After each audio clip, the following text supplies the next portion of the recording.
Manu Lanvin, bonjour. Hello. Hello Manu, donc avec un album, un nouvel album, Manu Lanvin et The Devil Blues, Grand Casino.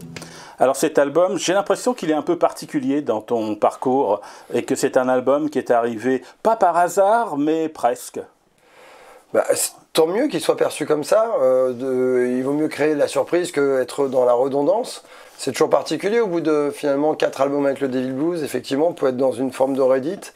Effectivement, il a cette particularité, c'est que lorsqu'on l'a enregistré, on ne voulait pas forcément faire un album à la base. On voulait enregistrer des reprises que nous jouions de temps en temps sur scène. Et on n'avait pas de traces en fait, on n'avait pas de photos d'enregistrement de ces morceaux. Et on s'est dit, tiens, c'est peut-être le moment, suite à un concert qu'on a fait au Casino de Forges-les-Eaux, dans ce domaine, le domaine de Forges-les-Eaux. Il y avait un studio d'enregistrement, un chouette studio d'enregistrement. On a eu la chance de pouvoir y bosser un peu, histoire d'essayer le lieu et tout, car le patron des lieux nous l'a gentiment proposé. Et on s'y est plus dans cet endroit-là. Donc on a enregistré au début quelques reprises, puis très vite on s'est dit, waouh, c'est cool, cet endroit il est bien, ça serait bien de continuer quoi, l'aventure et peut-être d'envisager un album. Et encore une fois, on enregistrait les titres sans savoir que ça allait devenir un album. Enregistrons comme certains artistes font, souvent même les anglo-saxons, ils emmagasinent des choses, on verra, ça peut être des bonus tracks, ça peut donner naissance à d'autres choses. Aujourd'hui, en plus, on sait plus ce que ça veut dire. Un CD, 13 titres, la musique est streamée, tout ça. Non, mais c'est vrai, il n'y a plus beaucoup de règles, à part pour le vinyle, où on a effectivement un support qui nous réduit. Et c'est devenu Grand Casino. Alors, bien évidemment, on a enregistré quelques originaux aussi. Il ne s'agissait pas de faire que des reprises. Et ça a donné naissance donc à ce Grand Casino. Ce Grand Casino, 7e album, donc 13 titres, tu l'as dit. Mais il y a aussi, t'es pas seul, parce qu'il y a les amis qui sont là. Hein, Beverly Joe Scott, Paul Person, enfin voilà. Alors, tout le monde est parti dans cette aventure aussi. Comment ça s'est passé ?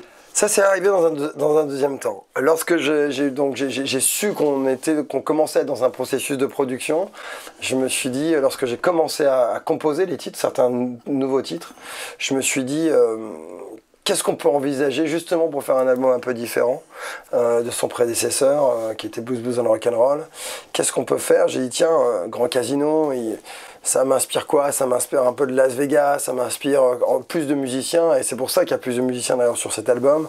Et je me suis dit, c'est peut-être le moment d'essayer, de tenter des gens avec qui j'avais envie de collaborer depuis longtemps. Et j'ai dit, tiens, peut-être que là, je tiens à la manière de les emmener, et si on pensait pour eux. Donc le duo pour Beverly Joe Scott, il a vraiment été pensé, pas pour elle, mais en tout cas au début pour un duo avec une femme. Je dis, comment je pourrais ouvrir la porte à une chanteuse de blues ? Puis après, quand tu réfléchis, qu'est-ce qui peut tenir cette partie vocale, c'était très vite vu, quoi. J'ai dit, en Europe, qui fait vraiment bien le truc, c'est Beverly, et coup de chance, elle a accepté. Pour Taj Mahal, c'est un peu la même chose. On s'était rencontrés 1 an avant, c'était une rencontre, mais rien ne s'était concrétisé autour de ça. Et on s'était dit, tiens, ce serait cool un jour de travailler ensemble, faire un truc, une collaboration. Ben, je dis, voilà. Le Grand Casino, il nous le permet. Je vais essayer d'écrire pour lui, faire un morceau, un duo pour lui. Et vraiment, quand j'ai composé ce Come On Down, je ne sais pas si j'ai réussi ou pas, mais j'ai vraiment essayé de prendre les chaussons de Taj Mahal. Je connais bien sa discographie, et j'ai dit, quelles sont les harmonies qui pourraient lui plaire, les motifs. Taj Mahal, il fait beaucoup de blues ou de musique soul, très inspiré du Sud, de la Nouvelle-Orléans. C'est plutôt un truc assez joyeux, souvent, ce qu'il propose comme matériel.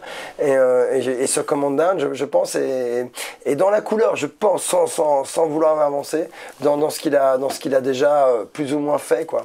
Et ça a pas loupé. À l'écoute du morceau, il m'a rappelé 3 heures après. Mais vraiment 3 heures après, je lui ai laissé un message, je lui ai envoyé l'email.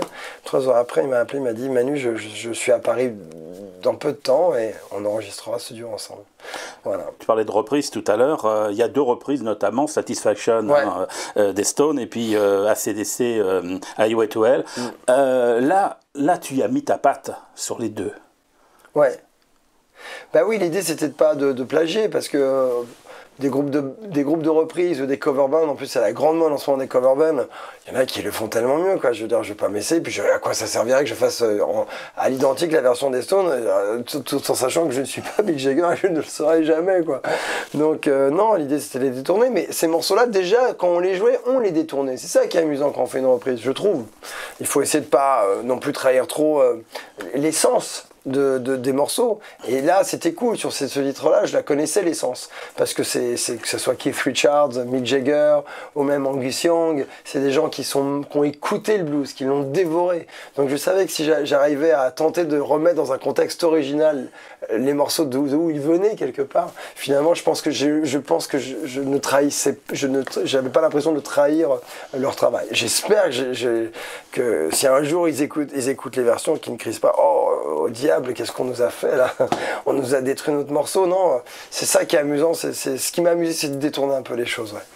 Alors, Manu Lanvin, dans cet album, il y a une personne importante pour toi, c'est Paul ouais. Persson. C'est un peu ton parrain, c'est ton mentor, c'est qui? C'est le mentor de plein de guitaristes en France. Et coup de chance, moi j'ai une histoire avec lui parce que quand j'étais tout môme, adolescent, il traînait un peu à la maison parce qu'il a collaboré avec mon père. Mon père a écrit un titre pour lui sur l'album Comme à la maison, pardon. Comme à la maison et Vagabondage, le titre. Et voilà, on s'est toujours croisés parfois et à des moments où j'étais un peu down, c'est toujours un peu lui qui m'a remonté le moral en m'expliquant ce que c'était que cette route, celle de faire du blues en France. Alors, ce qui est drôle, c'est que vous avez deux caractères apparemment assez différents. Ouais, oui, c'est vrai. Paul, d'apparence, est un peu introverti, mais il est beaucoup plus bavard que moi, en fait. Mais il faut le connaître pour le savoir. Mais c'était génial, oui. Pour tout te dire, moi quand j'ai fait le seul titre en français, c'est Je suis le diable, c'était le seul titre. C'est le seul titre en français, effectivement. Avant de l'enregistrer, c'est revenu en bout de cours, j'ai appelé Paul, j'ai dit j'aimerais ton avis. J'ai arrêté de chanter en français depuis pas mal d'albums maintenant. J'ai envie de retenter des choses et je crois que dans l'exercice, je crois que toi t'es le meilleur. Vraiment, c'était pas pour histoire de lui cirer les chaussures, je pense vraiment. Il a réussi à trouver des phrasés, il a réussi à trouver des mots, il a réussi à trouver une voix qui se place très bien dans le français en utilisant les motifs du blues, du folk. Parce que c'est pas qu'un bluesman, Paul, c'est quelqu'un qui a une énorme culture anglo-saxonne et il a su retranscrire ça en français très bien, je trouve. Il le fait très bien. Et j'ai besoin de son bon pour accord en me disant ouais, vas-y Manu, non ça va, je te retrouve là. Et c'est ce qui a été le cas. Et j'ai poussé le bouchon un peu plus loin. Je dis écoute, ce serait quand même cool que tu m'accompagnes sur ce titre-là parce que j'ai plein de duos super. J'ai Taj Mahal, j'ai Papa Chubby, j'ai Barry Joe Scott, j'ai même Johnny Gallagher qui est sur un titre, vient faire 2-3 trucs et 2-3 coups de guitare comme il sait le faire. Et j'ai dit putain, c'est dommage, je t'ai pas toi, ça serait tellement dommage de pas t'avoir sur cet album. Alors bien sûr, toute la musique qu'on aime, elle vient de là, elle vient du blues, comme chantait Johnny, le taulier. Là aussi, on ne peut pas passer outre Johnny Hallyday avec toi puisque tu as fait ses premières parties et c'est lui qui t'a choisi. C'est pas toi qui allais sonner à la porte, c'est lui qui t'a choisi. Là aussi, ça a quand même été quelque chose de grand. C'est grand ce genre d'événement lorsque ça vous arrive. Pourquoi? Parce qu'il y a beaucoup de gens déjà qui parlent dans ce métier et qui ne font pas.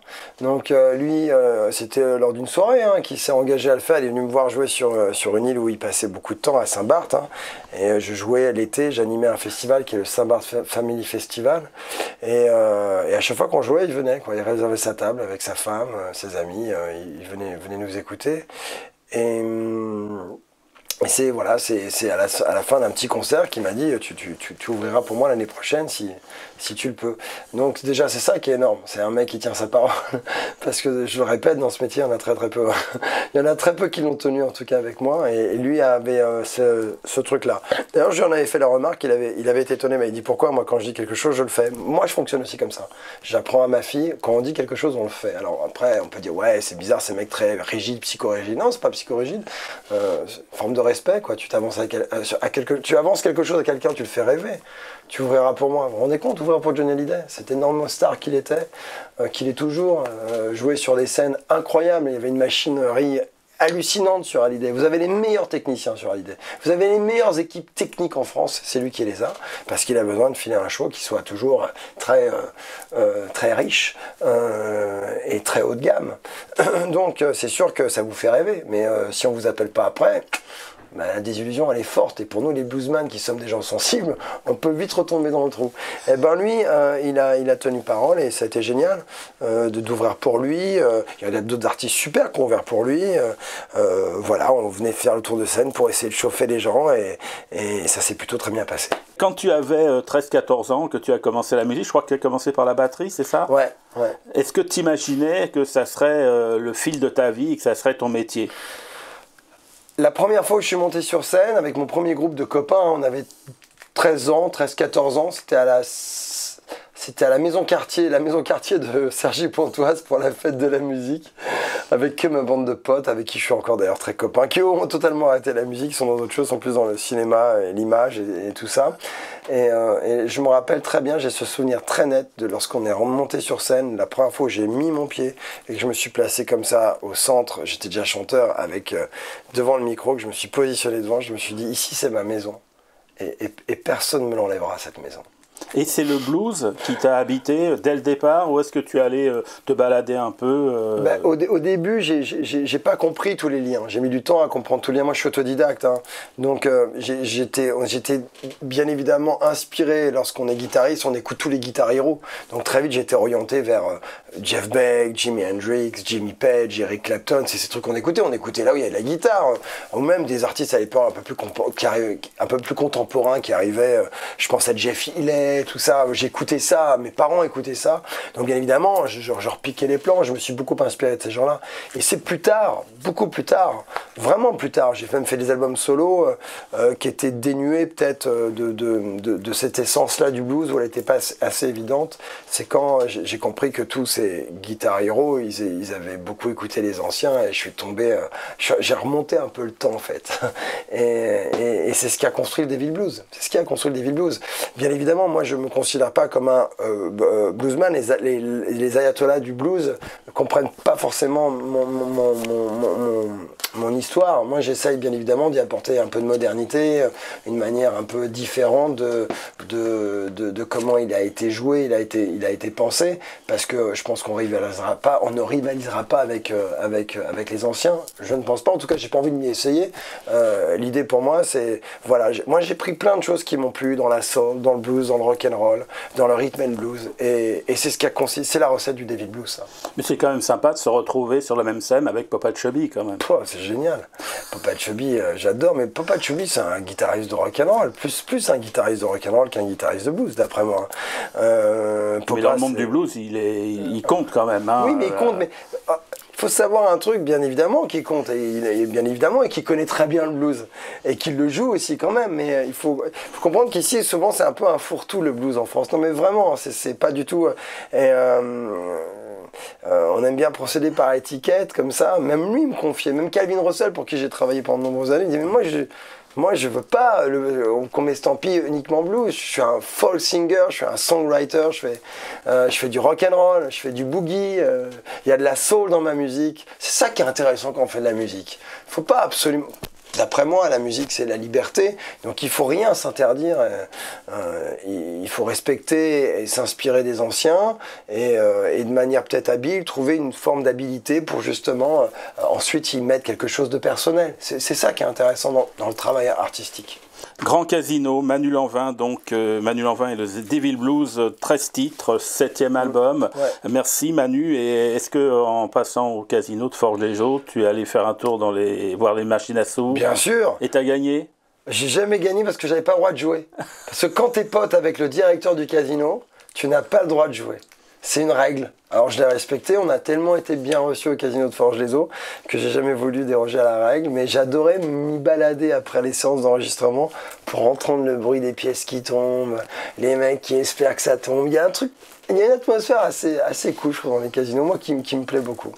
Merci Manu, et puis là tu as le jackpot avec cet album Grand Casino, donc Manu Lanvin, c'est partout sur les plateformes de téléchargement, c'est dans les bacs, c'est en vinyle, en CD, en streaming, sous toutes les formes possibles et imaginables. Merci à toi. Merci à toi aussi. Au revoir.